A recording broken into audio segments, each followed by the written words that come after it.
It's time for DJ Rocky's Secret Files.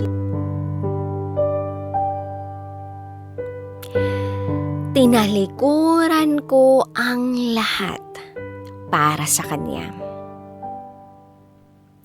Hi DJ Rocky. Isa ako sa mga tagapakinig ng programa mo. At sobra kitang hinahangaan dahil sa galing mong magbasa at magdala ng kwento. Itago mo ako sa pangalang Kelly. I'm 29 years old at meron akong kinakasama. Andito kami nakatira sa Cavite. This is my secret file. Year 2014. Na-meet ko at nakachat ko ang isang lalaking itago natin sa pangalang Prince. At the age of 23, first time ko palang magkaka-boyfriend. Okay naman ang naging relasyon namin. Mabait si Prince. Sweet at kalog. Pero takot na takot akong mawala siya sa buhay ko. Kaya nga I decided na magstay sa kanila. Oo, ang pangit mang pakinggan pero lumayas ako sa poder ng mga magulang ko. At wala silang kaalam-alam kung nasaan ako. Alam ko mali yun pero tanga talaga ako ng mga panahong yun eh. Sobra akong natakot na mawala ang ex ko sa buhay ko. Cause he is my first after all. So yun nga, andun ako sa bahay nila. Okay naman yung family niya. Mababait. Hanggang sa nag 1 year kami, okay. Masaya yung unang taon ng relasyon namin. Andun yung lagi siyang may pasalubong kapag sahod niya. One day, nagpunta yung friend niyang lalaki sa bahay. Hinahanap siya. Good evening, andyan ba si Prince? Tanong nung friend niya. Nasa labas ako noon, sakto kasama ng mga kapatid niya. So bagot ako dun sa lalaki. Wala pa si Prince eh, bakit? Medyo nahiya pa nga akong sumagot noon. At ang sabi bigla ay, hinahanap siya ng girlfriend niya. Pinasabing mag-meet sila sa dating meeting place nila. Sabay tingin sa phone niya at napaisip pa ako. Tapos tsaka ako napatingin uli sa kanya. Hindi ko alam kung anong sasabihin ko kasi bigla akong nakaramdam ng galit.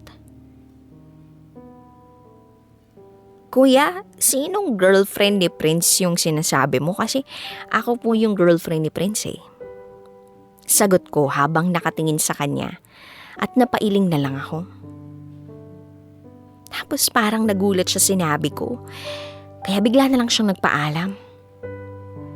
Hindi ko alam kung ano pa ang iisipin ko that time. Nagulat talaga ako at hindi na ako makaimik pa. Hanggang sa dumating na si Prince galing trabaho. Habang papalapit siya, nakaupo pa rin ako. Ewan ko, di ko alam kung anong dapat gawin. So sinandan ko siya, papasok. At bigla na lang akong sumigaw at akmang babatuhin siya. So tinanong ko siya tungkol doon. Pero wala. Dininay niya lang yun. Kaya ang lumabas, parang wala lang sa kanya, hindi totoo. Hanggang sa lumipas ang mga araw, kahit okay na kami, hindi ko pa rin makalimutan yung pangyayaring yun. Kasi dahil doon nasira ang tiwala ko. Para na akong praning sa tuwing may mag-text sa kanya, iniisip ko agad babae niya na yun. Sa totoo lang, lahat pala ng hinala ko ay totoo. At huling-huli ko na talaga siya.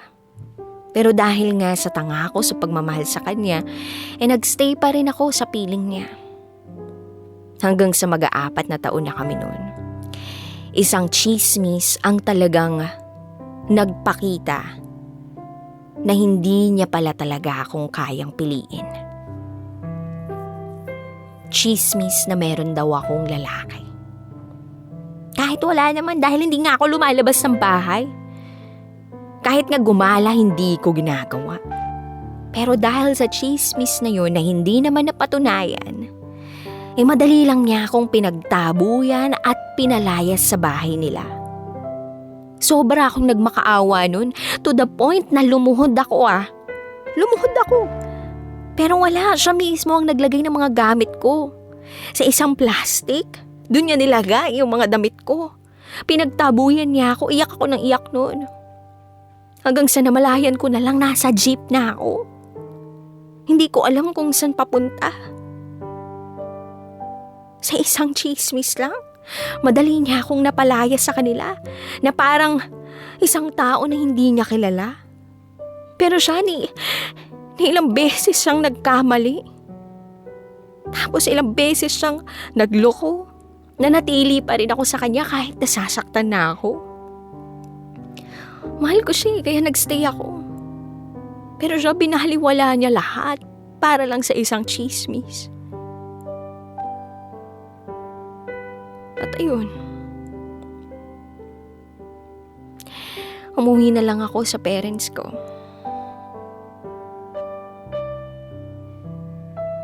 Tapos, I tried my best to move on.